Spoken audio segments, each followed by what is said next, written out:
Olá, eu sou a professora Caterina e hoje vamos falar sobre intervenção nas habilidades de matemática. São muitas habilidades que respondem pelo pensamento matemático. Conhecimento de quantidades, diferenças entre as quantidades, é aprendida em maioria das crianças antes dos 6 anos, e é na escola que esses conceitos são organizados, vinculados à linguagem e começam a ser trabalhados no nível cada vez mais abstrato. Quando decompomos as habilidades no início do fundamental, as crianças realizam matemática ao perceber, comparar, decompor e compor diferentes quantidades de objetos. A formação dos conceitos é dada pela cultura e linguagem na qual a criança é inserida. Dehaene mostrou que, dentro de um certo intervalo, pessoas que leem de esquerda para a direita são mais rápidas em fazer julgamentos de igual ou diferente nas quantidades pequenas, usando sua mão esquerda. Mas nas quantidades grandes, essas pessoas são mais rápidas com a mão direita, o que corresponde com a direção de números na ordem crescente e decrescente. Esse efeito é conhecido como SNARK, Associação Numérico-Espacial da Resposta, e acredita-se que pode ser invertido em pessoas em códigos linguísticos que são escritos da direita para a esquerda. Dito isso, fica claro que a matemática não está desconexa do nosso corpo, pelo menos no começo da alfabetização. E usar dedos de mão no ensino das crianças em desenvolvimento típico, mas também nas crianças com transtorno de aprendizagem, tais como descalculia, faz todo o sentido. Como já mencionei, a linguagem é também indissociável da aprendizagem matemática. Achados de neurociência mostram que a resolução de problemas necessita de fatos aritméticos e regras aritméticas. Fatos aritméticos são maneiras diferentes como representamos quantidades, por exemplo, 2, pode ser grafado de diferentes maneiras, refere-se à sintaxe numérica, e essa por si só pode produzir erros ou confusões do tipo lexical, por exemplo, confusão com números 67 e 77, ou sintático, pois conceitos podem ser composições de outros conceitos, assim como uma frase, por exemplo, no número 25 e 205 podem ser confundidas, pois 205 é composição pelo 25. Neuropsicologia mostrou em diferentes casos de adultos com lesão que perderam alguma habilidade aritmética que os fatos aritméticos são armazenados em diferentes regiões do cérebro. Além disso, as regras aritméticas que aprendemos pela manipulação dos conceitos e corretamente usamos na resolução dos problemas aritméticos também ocupam porções diferentes do córtex. E é por isso que quadros de descalculia do desenvolvimento, mas também descalculia adquirida por lesão, na intervenção é importante os fatos e as regras aritméticas serem pensadas em separado. Se você for obrigado a fazer uma prova de matemática em Swahili, você conseguiria obter um bom resultado? A parte conceitual seria impossível se você não falasse a língua, mas as regras aritméticas são iguais, aí seria fácil. Ao ensinar ou intervir, deve-se pensar qual é a parte verbalizada do conceito e qual é o vocabulário associado à correta compreensão do problema. No slide temos algum exemplo de atividades para as crianças no ensino fundamental que trabalham tanto o conceito como as regras.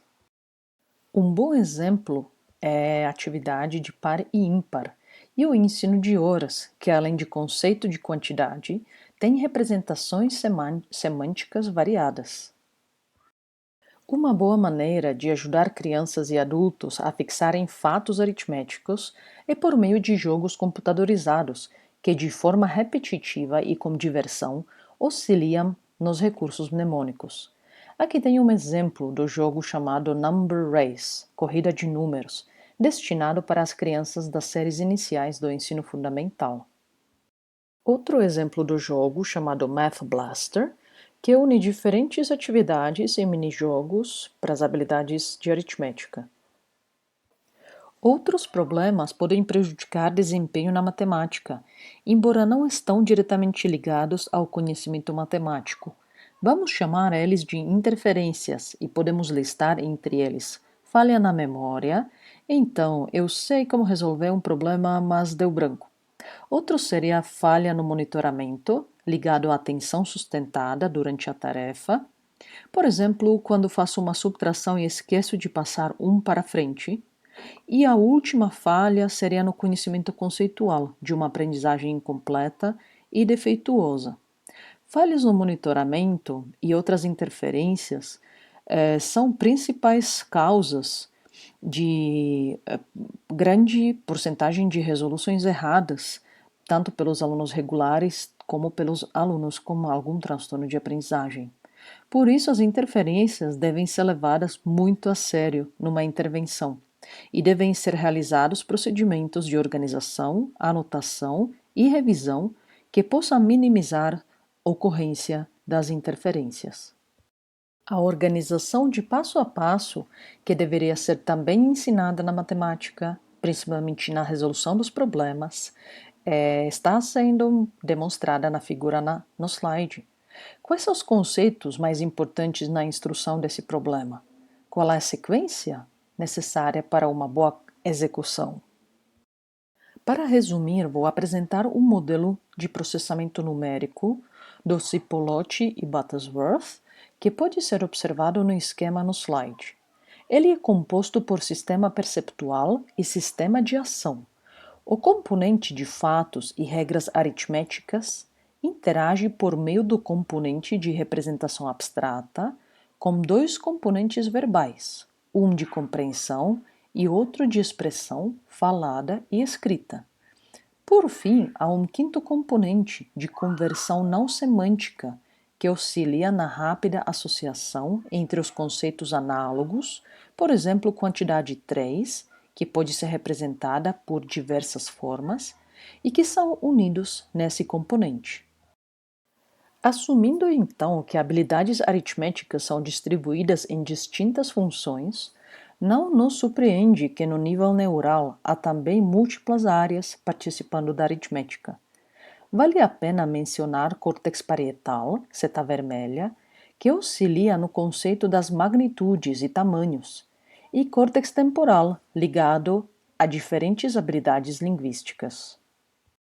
Em vista de possível alteração no nível neurológico previsto em transtorno da aprendizagem, entre os preditores de discalculia podem ser mencionadas dificuldades visoespacial, precisão matemática, competências com números e quantidades, contagem, comparação das quantidades do tipo linha numérica e habilidades linguísticas. Não é coincidência que discalculia é frequentemente comorbidade da dislexia. Vamos olhar agora para o panorama geral da intervenção. Primeiro, deve-se identificar a dificuldade, depois voltar à intervenção para essa dificuldade específica. Para isso, usar treinos, compreensão concreta e variedade de ferramentas. Além das ferramentas para o treino, fazer uso das ferramentas de apoio, acomodação na sala e avaliação. Vamos olhar essas sugestões um pouco mais de perto. Identificar as dificuldades e dar suporte ao aluno é essencial. Para isso, recomenda-se uma avaliação neuropsicológica ou psicopedagógica. Usar recursos visuais. Sai do abstrato, quanto mais concreto, melhor para o aluno. Deve-se usar desenhos, exemplos reais, lousa para monitorar cada passo. O aluno deveria ter possibilidade de fazer cópia daquilo que foi dado dentro da aula. Divide tarefas e problemas de melhor forma em pequenos passos, em pequenas partes, e ensine o aluno a fazer passo a passo. Anota e revisa sempre. Automatize e modifique um componente de cada vez. Use jogos para automatizar certas habilidades. Na avaliação, é importante pensar no ambiente. Use lugar silencioso dentro das possibilidades. Adapte o lugar para que a prova não sofra interferências e barulhos externos. Dá um tempo extra para as avaliações. Permita o uso de ferramentas de compensação, tais como calculadoras, tabuadas e outros. Se tiver dislexia associada, oferece auxílio para ler os enunciados. Use recursos gráficos, por exemplo, marcadores, para mostrar onde está a informação-chave no problema. Oferece monitoramento de tempo, por exemplo, divide o tempo de prova em partes menores e avisa a conclusão de cada período por meio de celular, despertador ou mesmo anotação de horário na lousa. Faça manejo de ansiedade, pois essa é a maior responsável pelo deu branco que ocorre nas provas. Manejo de ansiedade e suporte emocional geral é essencial nos transtornos da aprendizagem. Lembre-se, fracassar na escola é muito duro. Essa é a fala de uma criança com descalculia. Treina como a criança para manter o foco no processo e não no resultado. Por exemplo, diga parabéns pelo jeito que encarou a tarefa. Ajude a criança a entender o que faz parte da descalculia. Use falas como: essa dificuldade que você tem com as quantidades é descalculia. Ajuda a equalizar. A dificuldade não quer dizer que você é burro, só diz que essa atividade você não consegue fazer tão bem quanto as outras crianças. Mas há muitas atividades que você faz até melhor que outras crianças. Pensa junto, por exemplo. Perceba sinais de perda de controle emocional, aumento na ansiedade ou na frustração e faça a gestão dessa situação para que ela não saia do controle e a criança não chegue a chorar, por exemplo, no meio da aula. Mas mesmo que o emocional saia de controle, mantenha-se positivo e acolhedor, mostrando que você é o parceiro da criança para superar as dificuldades. A sua força ou a força de quem acompanha a criança e a confiança no seu desempenho fortalece a própria criança.